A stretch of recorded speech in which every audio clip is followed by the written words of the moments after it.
Hello everyone, good evening to all of you. So आज का हमारा टॉपिक है flux through cube and the various possibilities जो possible हो सकती हैं। क्यूब में से कितना फ्लक्स जो है वो निकलेगा, उसके बारे में हम आज डिस्कस करेंगे। So as we know that flux को हम फाई से रिप्रेजेंट करते हैं एंड फ्लक्स का जो एक्सप्रेशन है वो है ई डॉट डेल्टा एस, यानी कि हम इसको लिख सकते हैं ई delta S cos theta. So flux is basically the number of field lines, electric field lines जो किसी एरिया में से या एरिया वेक्टर में से जो पास करेंगे, that is known as the electric flux. और किसी भी एरिया का जो एरिया वेक्टर है वो उसके परपेंडिकुलर है आउटवर्ड, नॉर्मल बाहर की तरफ। सो आज हम समझेंगे एक क्यूब में कि एक क्यूब में क्या पॉसिबल केसेस हो सकते हैं फ्लक्स के।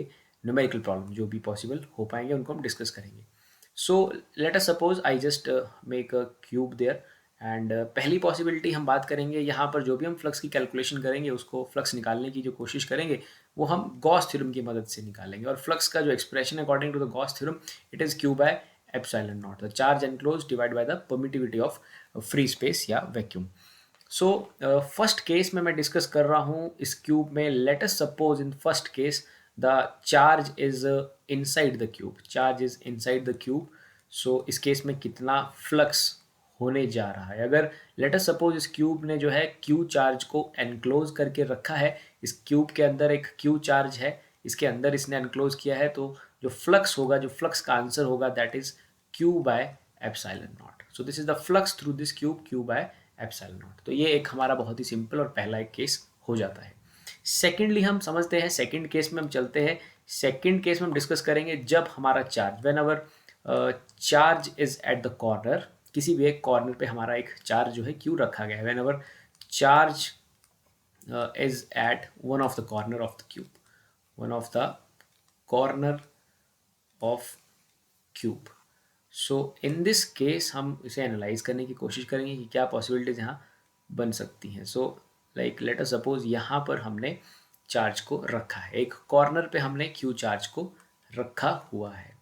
तो जब भी ऐसे किसी कॉर्नर पे रखा होता है, so then we imagine like we make a imaginary Gaussian surface जो कि इसको एनक्लोज कर पाए।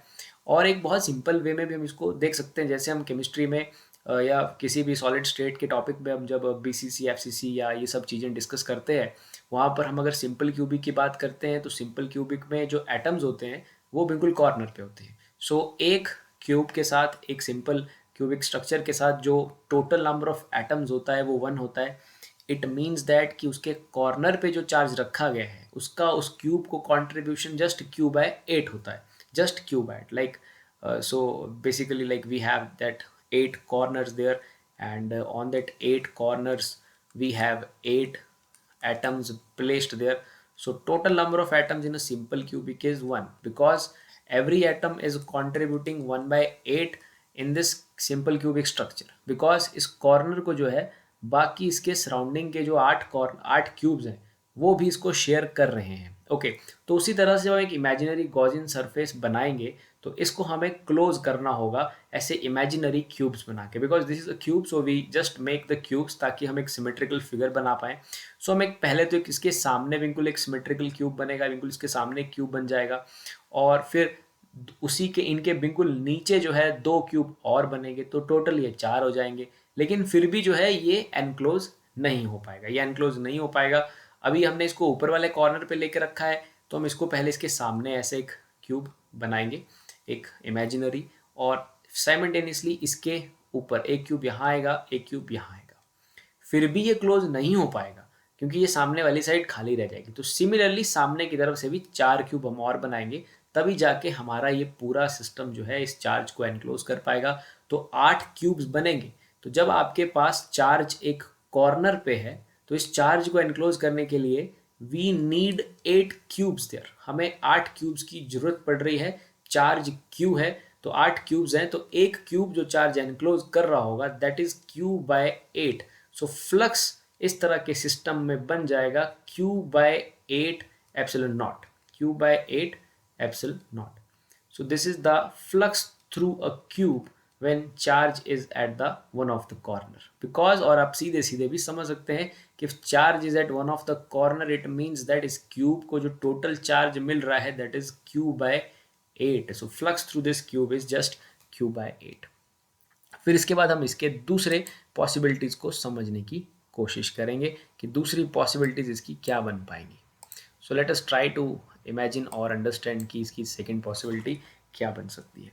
तो ये तो हमने समझा कि हमारे पास एक क्यूब है और जो चार्जेस हमने रखे हैं, चार्ज हमने रखा है वो कॉर्नर पे था, तो we need 8 cubes there. It is just like that. एक let us suppose I have a cube, आप इसको इस तरह से देखिए, ये मैंने एक क्यूब बनाया, ये let us suppose this are 4 cubes there and charge is at one of the corner. Okay, so मैं कोशिश कर रहा हूँ इसको एनक्लोज करने की।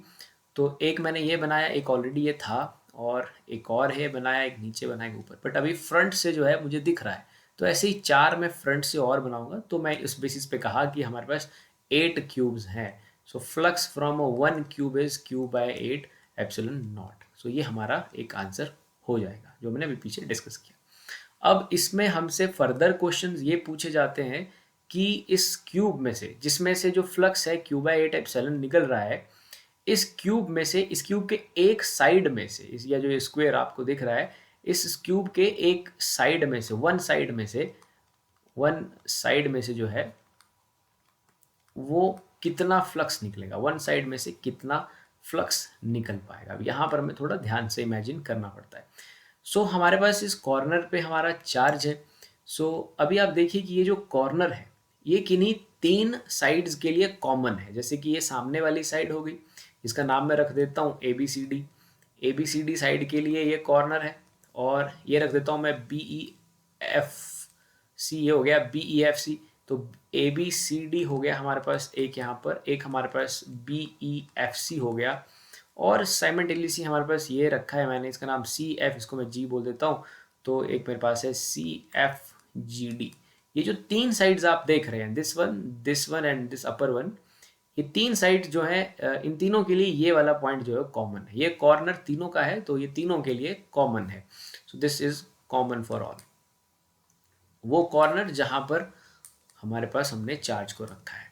सो now there are like basically there are totally 6 faces in a cube, and one cube का जो कंट्रीब्यूशन आया जब चार्ज कॉर्नर पे था वो आया क्यू बाय 8 एप्सिलॉन नॉट।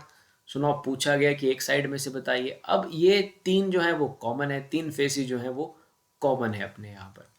तो वी नो दैट कि जो इलेक्ट्रिक फ्लक्स होता है किसी भी चार्ज बॉडी से, वो या किसी भी चार्ज से, वो होता है रेडियली आउटवर्ड। ओके, वो रेडियल डायरेक्शन में होता है, it is radially outward direction. And जब हम यहाँ से फील्ड लाइंस क्रिएट करेंगे like this charge for this plane, इस ऊपर वाले प्लेन के लिए अगर मैं बात करूँ, इस प्लेन में जो रेडियल आउटवर्ड डायरेक्शन होगा वो कुछ इस तरह से होगा। सिमिलरली इस प्लेन के लिए भी रेडियल आउटवर्ड डायरेक्शन इस तरह से होगा, और इस प्लेन के लिए भी रेडियल आउटवर्ड डायरेक्शन कुछ इस तरह से होगा। सो लाइक जैसे फॉर एग्जांपल मेरे पास यहाँ पर एक चार्ज है। ओके, सो इससे जो फील्ड लाइन निकलेगी वो ऐसे रेडियली आउटवर्ड्स निकलेंगी। So they are radially outwards in the plane in which charge is placed. Okay, so charge जिस प्लेन में रखा है उस प्लेन में we have a radial outward electric field lines. Okay, तो अभी ये जो चार्ज है, जो कॉर्नर है, तीनों प्लेन्स के लिए, तीनों साइड्स के लिए कॉमन है। तो इन तीनों प्लेन्स में जो फील्ड लाइंस होगी वो रेडियली आउटवर्ड्स होगी। और अगर मैं बात करूं इन तीनों प्लेन्स के एरिया वेक्टर की, इन तीनों प्लेन्स का एरिया वेक्टर, हम जानते हैं किसी भी प्लेन का एरिया वेक्टर उसके परपेंडिकुलर होता है। यहाँ पर फील्ड लाइंस इसी प्लेन में है, इन तीनों ही प्लेन्स में है, और इन तीनों ही प्लेन्स का एरिया वेक्टर इन तीनों के ही परपेंडिकुलर है। सो तीनों कंट्रीब्यूट नहीं कर पाएंगे because phi is E dot ds and it is written as EDS cos 90, so then cos 90 0, so flux is equal to 0। तो जो 3 जो शेयर कर रहे हैं, जो कॉर्नर है, ये वाले जो 3 एडजेसेंट जो बेसिकली हमारे यहाँ पर जो कॉमन अपने प्लेन्स हैं, जो साइड्स हैं, वो कंट्रीब्यूट नहीं कर पा रही हैं इस सिचुएशन में। सो बेसिकली कंट्रीब्यूट सिर्फ 3 ही साइड्स कर पा रही हैं। तो टोटल फ्लक्स था हमारे पास यहाँ पर Q बाय 8 एप्सिलॉन नॉट। सो एक साइड में से आ जाएगा। यहाँ कितनी साइड्स हैं, यहाँ साइड्स बेसिकली जो कंट्रीब्यूट कर रही हैं वो है 3। So it is written as 1/3 into Q by 8 epsilon not. So it is written as Q by 24 epsilon naught. So basically flux from one side is Q by 24 epsilon in this case, because as we know that flux is in always in radial outward direction or in the radial direction. So in the same plane, so like this charge creates a field lines in this plane, and the area vector for this plane is perpendicular with the field lines or the flux lines there. So they are not contributing to the flux, only three sides are contributing to the flux there. So due to this, only three sides are contributing, and we just divide it by 1 by 3. So it is q by 24 epsilon naught. इसके बाद हमारे पास कुछ और possibilities भी यहाँ पर create हो जाती हैं क्यूब के लिए। क्यूब के डिफरेंट केसेस और क्रिएट हो जाते हैं हमारे पास। जैसे कि आपके पास कभी अगर इस तरह से प्रॉब्लम आती है कि आपके पास एक ऐसा क्यूब है, you have a cube there and charge is at one of the face. Okay, so अगर चार्ज किसी एक फेस पे है तो ऑब्वियसली इस चार्ज को एनक्लोज करने के लिए we just need a face, हमें एक ही फेस की जरूरत है, चार्ज एनक्लोज हो जाएगा। तो इसके सामने वाले क्यूब का फेस जो है वो इसको एनक्लोज कर रहा होगा, तो इसको कंट्रीब्यूशन जो मिल रहा है वो क्यू बाय 2 मिल रहा है, तो इसमें से फ्लक्स आ जाएगा Q by 2 epsilon not. So this is just the answer for this. And let us suppose now हमारे पास एक और पॉसिबिलिटी भी आ जाती है। इस तरह से कुछ एक और पॉसिबिलिटी बन सकती है क्यूब में। ये मान लीजिए एक आपका क्यूब है और आपका जो चार्ज है वो क्यूब के एक साइड के ऊपर रखा गया है। सो अगर आप इस साइड को ध्यान से देखें, इस साइड को एनक्लोज करने के लिए आपको क्या चाहिए? You need some other cubes there to enclose this charge. So basically to enclose this charge you need this type of cube. एक यहाँ से होगा, एक इसके फ्रंट से होगा और एक साथ में एक और क्यूब होगा। So basically एक साइड को enclose करने के लिए we need 4 cube. It is just like that. Let us suppose I have a charge at this point, so I need 1 cube there. 1 cube ऊपर से आएगा और इसके साथ वाला भी एक होगा। सो बेसिकली इसको एनक्लोज करने के लिए I am requiring 4 cubes there. So the flux contribution to 1 cube is basically q by 4 epsilon not. So इस तरह से हम इस चीज को कर लेंगे। So q by 4 epsilon not is the flux when charge is at one of the side, and हम इस तरह से इसका आंसर सॉल्व कर लेंगे। सो आई होप आपको ये वेरियस केसेस जो हैं वो समझ आए होंगे कि कैसे हम क्यूब के थ्रू जो फ्लक्स निकलता है उन प्रॉब्लम्स को आगे जाके सॉल्व करेंगे। So with that, thank you very much.